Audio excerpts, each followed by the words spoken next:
कुछ अरसे से मोदी की गारंटी ऐसी बात कही जा रही है होर्डिंग्स में, एड्स में। लेकिन आप तो जानते हैं कि मोदी बड़े ही विनम्र व्यक्ति है। तो वो जो गारंटी दी जा रही है होर्डिंग्स में, उसमें इतनी सारी चीज़ें तो वो बता ही नहीं रहे हैं जो कि उनको सचमुच में बतानी चाहिए। जैसे कि उन्होंने गारंटी नहीं दी, फिर भी आप उसको गारंटी मानकर चलते हैं कि वो कभी प्रेस कॉन्फ्रेंस नहीं करेंगे। अब ऐसी चीज़ों की गारंटी थोड़ी दी जाती है कि सदन में आप अदानी के बारे में बहुत सारे प्रश्न करेंगे तो आपको सदन से निलंबित किया जाएगा।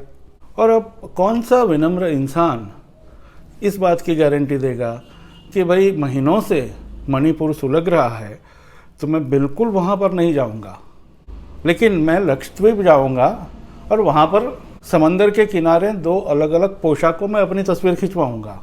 अब किसी ने पूछ लिया कि ये जो रेलवे स्टेशनों पे आपके सेल्फी बूथ लगाए हैं उसका कितना खर्चा हुआ। एक बेचारा रेल का अफसर था जो आरटीआई को सही मायनों में राइट टू इन्फॉर्मेशन मानता होगा, उसने इन्फॉर्मेशन दे दी तो हुआ क्या, उसका तबादला हो गया। मतलब वो तो होना ही था ना, उसके लिए आपको गारंटी चाहिए अलग से। और ऐसी गारंटी देने की ज़रूरत नहीं है क्योंकि वो बार बार नहीं देनी पड़ती। लेकिन एक चीज़ है कि अगर किसी चीज़ का जमकर विरोध होता है तो उसका तो रोल बैक होना ही है। लेकिन इसकी आपको गारंटी थोड़ी मांगनी है, आपको तो सीधा रोल बैक ही करवाना चाहिए। श्री राम के शासन से राम राज्य आ सकता है, लेकिन राम मंदिर बनने से राम राज्य आएगा ऐसी गारंटी अगर आप मांगेंगे तो कौन देगा भला।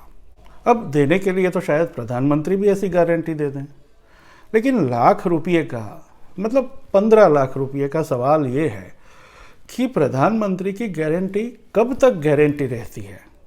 तो इसका एक जवाब ये है कि प्रधानमंत्री की गारंटी तब तक गारंटी मानी जाती है जब तक अमित शाह इसको जुमला करार ना दें।